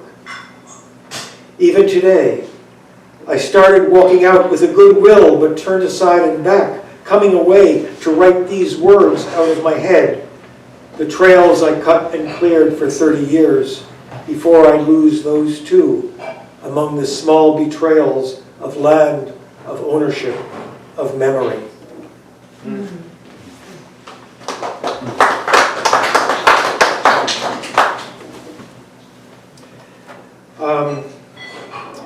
Today is, among other things, International Women's Day. And I have written some poems in a woman's voice, which is always interesting to do. I'm going to read Woman of the High Plains. The ground boils here, but slowly. Not like the water in my pot, stripping a cooked chicken to bone and soup, separable identities. It takes, they say, 9 years or more for a man to render down to broth, and then his skeleton can be picked out and thrown away. My husband now would pinch the soil each spring and taste it for the planting, knowing what it needed until it needed him.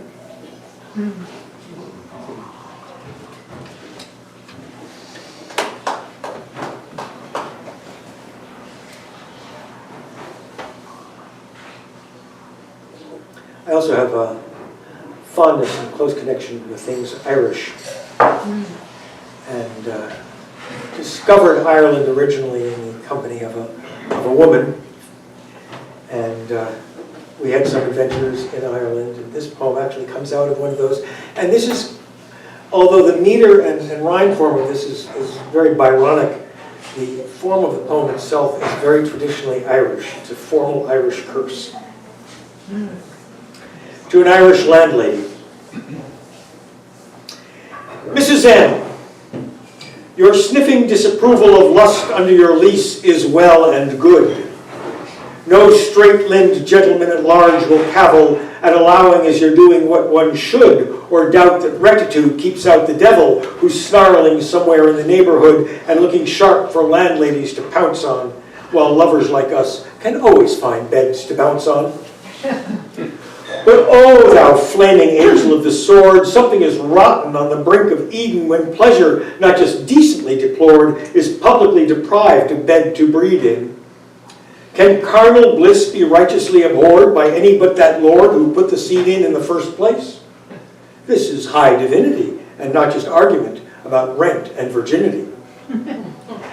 So while we two with wandering step and slow from Dublin take our intertwining way, we chant this curse along the road we go. May you, when night is longer than the day, hear giggles in your sleep, and oh, oh, oh, from that cold room where we had loved to lay.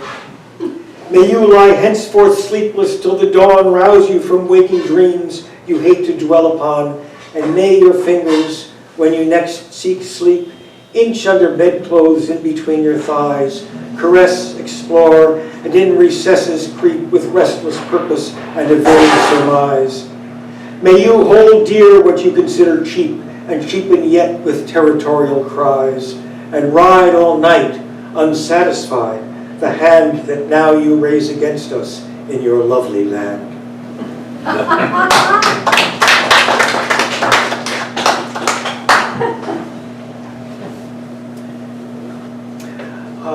Once, actually this was in Sweden, watching a glassblower work. And have you ever seen a glassblower work? Mm-hmm. Yeah, amazing. We have one in West Seattle. Yeah.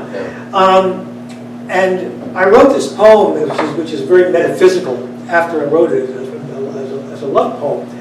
But I'm rather surprised because I wrote it pretty much out of my head, and I discovered watching a documentary later that in Buenos Aires, Pavarotti had actually sung a high C, which he was, and I hadn't at least consciously known that at the time. This is called Air.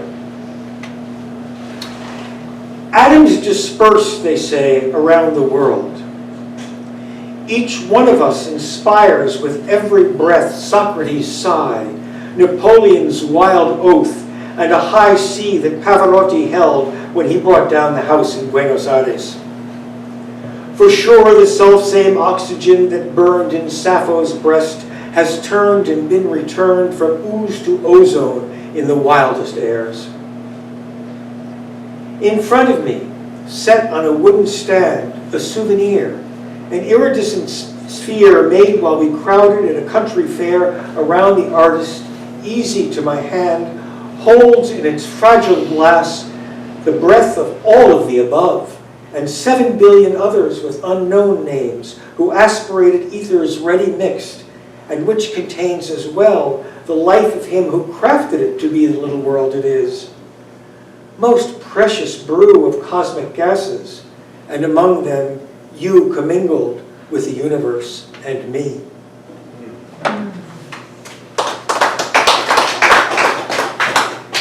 After your motorcycle poem, I'm going to read one translation. It's by a Russian poet named Nikolai Baitov. It's called Landscape with Ideas from Dostoevsky. An ordinary picture. Over a steep bank, a steel bridge soared like an arrow. A business-like diesel locomotive pulled its weight of boxcars and tankers, when suddenly, right in the middle, it collided with a high-strung suburban local. The cars upended, hence the usual terror of travelers caught in disaster.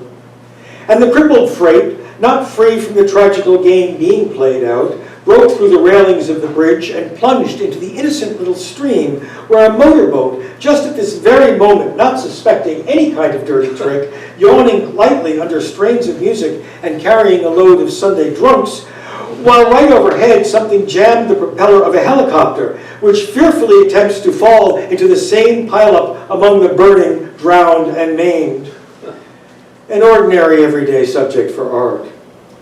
But suddenly from the bushes, parting twigs, a certain Western-minded petty journalist has flashed the spiteful lens of a camera.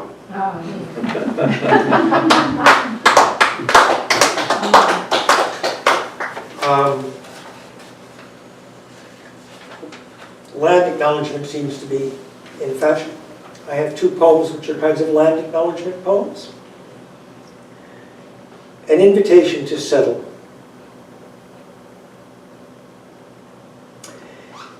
If you imagine you can pitch your tent anywhere that isn't over bones, you are naive.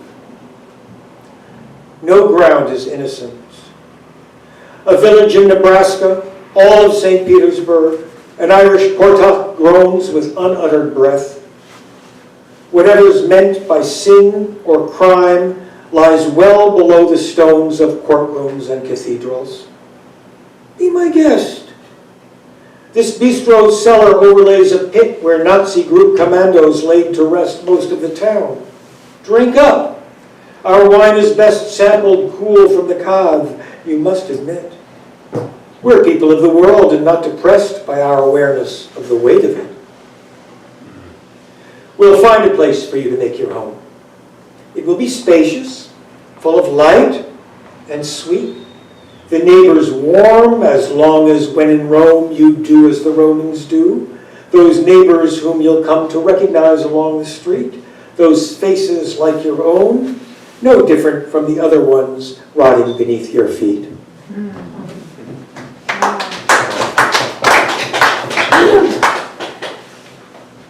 And I guess I'll end with, on a different note of recognition. And I need to say that this poem, oddly enough, even in its details, is not fiction. The images as they come up are exactly as they came up in real life.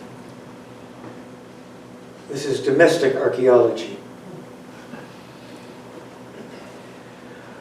Wide garish roses promised nothing, but where they peeled, revealing classical blue ruins underneath, I made a start, stripping out urns and pilasters, shadowy temples highlighted in white.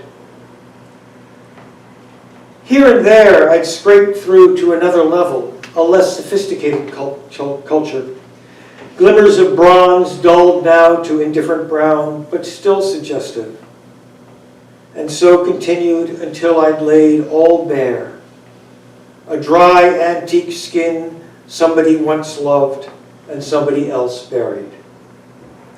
Oh, I confess, I lifted that layer carefully, imagining a young couple in their new house making a start, beginning a civilization with nothing to build on or scrape off, nothing but lathed ribbing and horsehair, the clean, dusty plaster of these walls, and a tin bucket of homemade paste. Thank you.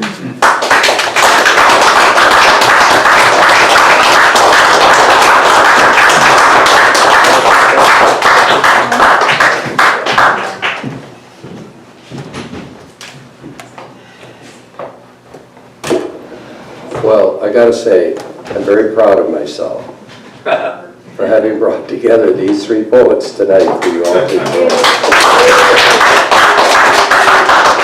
Thank you, Kathryn. That was a wonderful array of poetry, and Alex, you were delightful and energetic, and Jay, you are a master at this, and I enjoyed your poetry a lot. I'm glad you were here to be able to read it in person. Thank you for doing all this. Yeah, no, absolutely. So, I said jokingly to Jim, he asked if there would be possible if anybody was going that way and could drop him off at the Sheraton downtown Seattle. You can do that? Thank you. Okay, what I said to him, I said, well, I'll ask after you read if people like you. And if they don't, he was prepared to take the bus. So I'm glad you like him. You're a good person, Raj. So. See, that way I capture the point. Yes, good. At least for a while. So community might. I should say also there are books for sale. Oh, yes.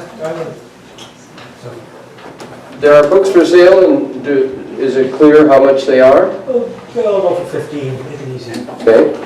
And they're up here on the thing, and there's a few more, I'm not sure. The beautiful blob, or what do you call it? Dollop. A dollar. A dollop, a much better word than ordinary blob. Dollop of cream. So, I want to just confess something. I have always sort of struggled when people are reading poetry here, how to respond afterwards. Because sometimes I'm just so quieted by what they've said that I don't want to make any sound at all. And other times I feel compelled to do so. And so I just finally come to the conclusion is I'll do whatever I feel like doing. And I hope you do too. I hope you do too. You know, there's no rule here. You know, you don't have to snap, you don't have to clap, you don't have to do anything. Sometimes some of you just can't help yourself and you shout out things, and that's okay too, most of the time. You're blaming me? Well, I wasn't looking at you, but now that you brought it up, Rod. Anyway, the way we do Community Mic is I'll introduce the first person, just basically their name, and we have a little custom here. It's kind of weird in a way, but delightful and charming in another way. But when I call out your name and you get up and you start up, we're all going to give her a big welcome. We're going to make a lot of noise. We're going to clap, unlike, you know, we've been kind of quiet, respectful. So can I see what you've got? Okay, ready? You will not have to do this again. You did well. And then, after that person reads, then that person will introduce the next person. So I don't have to jump up and down. And again, same thing applies. So please welcome to Community Mic, one of my favorites, Pam Carter.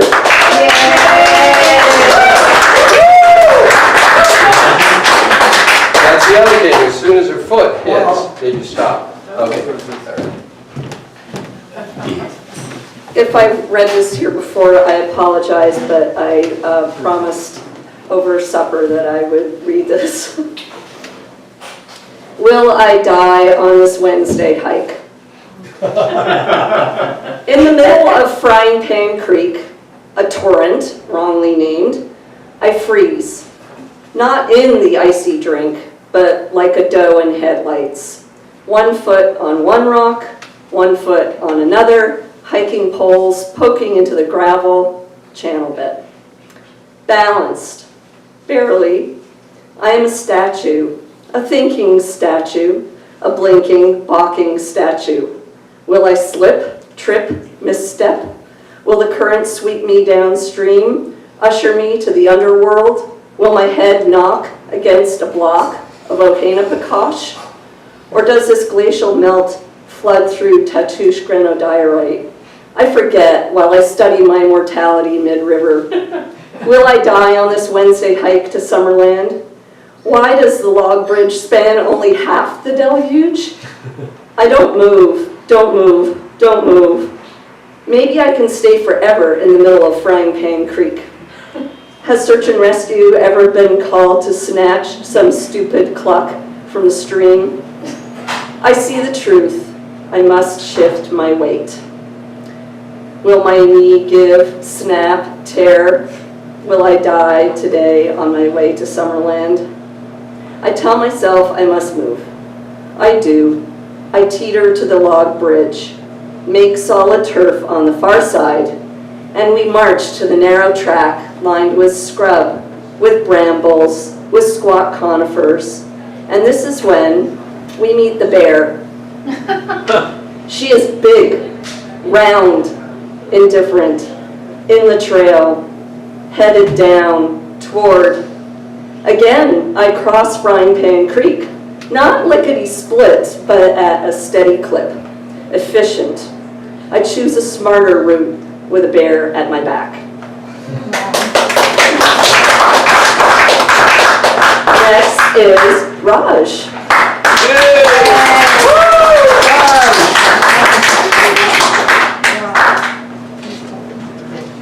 Okay. Now, this is a poem about Julius Caesar. Now, why a poem about Julius Caesar? Well, we'll find out. How I started out was that there are two accounts. One is the play Julius Caesar by Shakespeare. Then there's a Handel opera called Giulio Cesare in Egitto.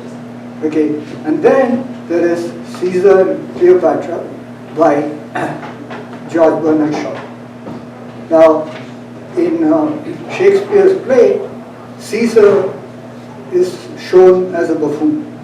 Okay, so what I did is I looked at it and did a lot of digging and asked some questions, and this is the result of that. Okay, and at the end, you know, if things are not clear, please feel free to ask me. Caesar. That birth presages death is abundantly clear. To assassinate, with nature's course interfere, is abominable, besides fraught with danger. Unforeseen consequences, a deed most abhorred. Shakespeare, a buffoonish Caesar portrays, slain by Brutus the leader, sidekick Cassius. The great poet unjustly defames a genius when he could as well have martyred Julius. In his military career, so abruptly abbreviated, Gaius Julius, in the 18 battles engaged from North Africa to England, emerged victor in all but 3. Besides, provided accounts of all. Were these embellished? In Gergovia, a trench constructed had access to supplies to Gaius denied, to Gauls denied, excavated. By Vercingetorix routed, Caesar casualties displayed, downplayed. Politics? Reinforced, rallied against hot on his heels Vercingetorix, beating him with hired Germans at Vengeance. Vercingetorix withdrew forces to Alicia. Caesar walled in Alicia, besieged, forced surrender. Gaul was unified, conquered, a Roman province made. Rome applauded, the future French nation was enslaved. The French were eventually revenged. Asterix, Obelix, their village cartoons ridiculed Caesar, wars, memoirs, all are loved by the world, by the French, art deemed. Prior to the battles with Vercingetorix, Caesar ordered genocide. 8 legions fell upon German tribes, Tencteri, Usipetes, destroyed children, women, numbering humans between 150 to 200,000. Set down in De Bello Gallico, in first person mentioned 400,000 humans in truce time murdered. In the Netherlands, carbon dated evidence found. Titus Labienus in De Bello Gallico most cited Caesar's best general to Pompey defected during the civil wars. Still at Dyrrhachium defeated Caesar his fortunes at Pharsalus recouped. De Bello Civili chronicles these battles. Politics was the driver for these memories. Deflected attention from Caesar's mistakes.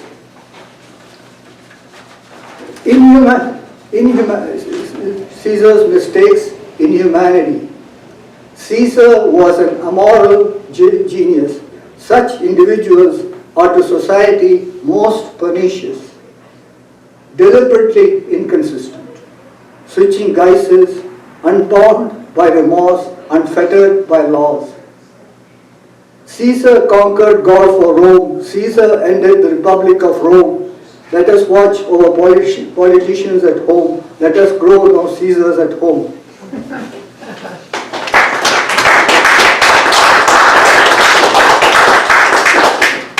Who's next on the list? Oh, sorry, Jean Braun.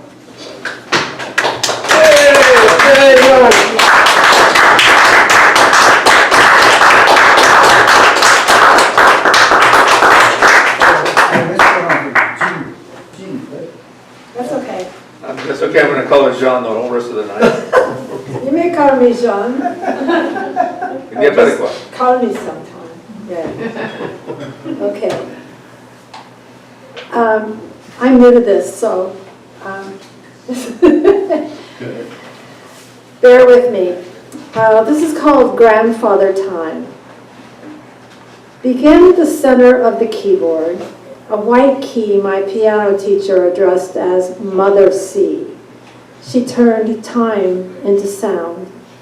It emanates from a miniature clock perched on my grandfather's desk in the living room of the English-style cottage that loomed over the cautious bends of Old Mill Road in Pasadena. I would practice there for hours, interrupted every 15 minutes by da-da-da-da, da-da-da-da.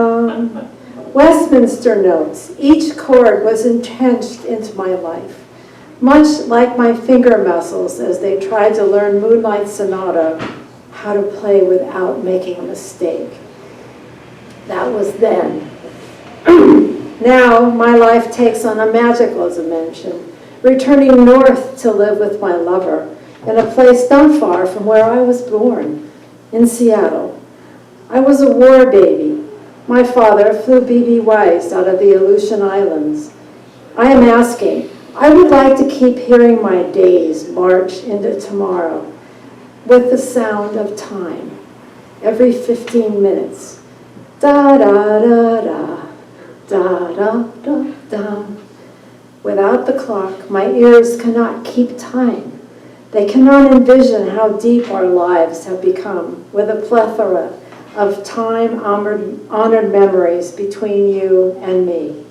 I ask you, my love, may I bring my sound of time my clock, to sit in the place you asked me to share.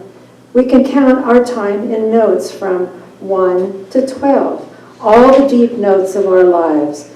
Da da da da, da da da da, Westminster time. Da da da da, da da da da, time we can count as one. That's it. And now I introduce Christian Thurber-Smith. That's good. Is that right? Yes. Oh my goodness.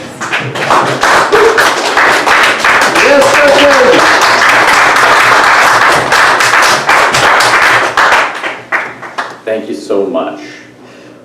So, I will rush through this. I'll truncate my usual introductions, except to say that the first poem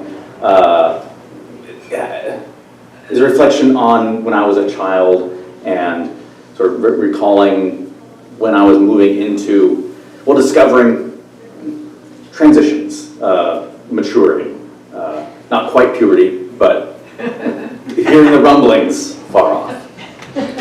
So this is Stirrings. I heard the cicadas for days and did not know what it was. Didn't think to ask. Just another thing I didn't understand yet. I was used to it as a boy. In the morning, I found a husk still gripping the eucalyptus tree in ecstasy and awe. A ghost of something I couldn't see but sensed was happening. The long tear along the body where something wet and greater had to emerge. The old grip on the bark, tenacious and unyielding, left behind. Even the husk of eyes, did its vision grow? Where did it go? How could it leave its body? Would it return to sleep safe in its old skin? What promised life has this death given? I mustered the courage to touch it. I was too young to know what was safe. The stiff sarcophagus of a body risen, inflexible, moved under fingertips. It came loose for me, and I held it for a long time, cocooned in the bitter-scented shade, alone for the first time this way, its agonized grip remaining. When I looked up, there were thousands of brittle bodies clinging. I had not seen all around me, 6,000 kindred arms clawing on to last night this summer morning.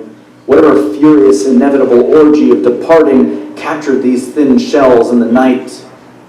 I collected them, pinning them on my chest like medals. A coat of armor, an exoskeleton, and pretended they were swarming around me, deafening, eating me alive. A dark cloud I survived.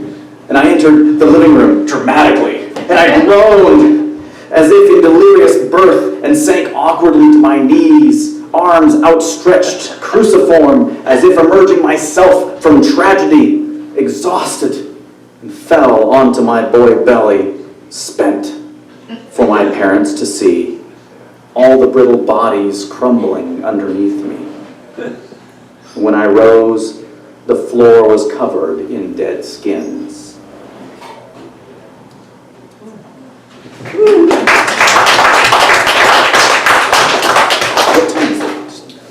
It's getting, you want to do one more? May I do one more? Okay. So, I've been dipping into politics, and this one is about just the division in the country, but I think like the things people will believe, you know, the rabid reactions that we're having. Is it about Marjorie? Marjorie? Well, MTG, yes. Okay. But, like, the fact that they're willing to go to such lengths of ridiculous beliefs, right? It shows that something's come loose, right? Like, that we're making progress, right? So that's what this is about. America. Lock the door, lest the wind creep in an unwelcome stranger. There's so much anger in the States now. It must mean something has come loose. Some rattling in the dishwasher we cannot find, cannot fix, cannot help. A part of the undercarriage is dragging. We keep tucking it away, but every jolt it springs loose makes a terrible grinding. People turn their heads as we pass. expecting the tires to fall off. Flames. Just keep driving, we think. We're tired of trying to deny it. We hope it catches on something, is ripped off. Like skin covering a blister, it hurts, but it's a part of us. It's dead, but there's no easy way to be rid of it. I read once that captives crossing the Sahara were so thirsty they followed the camel, hoping to drink its piss. I imagine if someone drinks camel piss long enough, fresh water would smell like poison. We've been in the desert a long time. The wind is so strong outside, I hear the chimes we were given at a gift at our wedding, ringing 200 miles away. The trees resent being pushed so hard. You can see them conspiring together, waving off the wind as if they were choosing to sway. There's a salty darkness coming loose. A lot of us are only coming to know it. It is deeper than a new coat of paint. We can see the rust blistering underneath. The whole thing may have to fall apart for us to get out. Wow.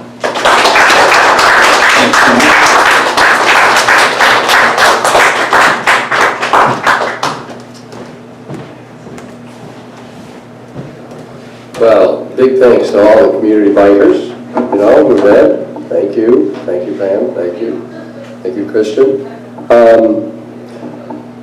I just want you to know that this has been live streamed and 5 people are watching. I mean, not a huge amount. I have no idea where they are, but the good news is that also it is now stored on YouTube, the whole thing, unedited. Now, what I like to do is to take the raw footage and cut out all the sort of spots that aren't the poetry, for the most part. But I'm running out of steam for all the projects that are going on in my life right now, most of them personal and familial, which is good. But when it comes to editing these things so that they can be, that's really low on the priorities. So, in any event, though, it's there. If you want to just go to Poetry Bridge on YouTube, I think you'll find it. You should be able to find it. And eventually I'll get around to editing it, and then I will post it. I'll send out an email, but don't hold your breath. It might not be until summer when I expect that I might have a little more time. Well, thank you all. Thank you for all the features, community markers. It's a delightful evening. Thank you. And I can't think of anything else, so good night, and hopefully see you next month. There's also another poetry reading later on this month. If you haven't seen the postcards around, grab one.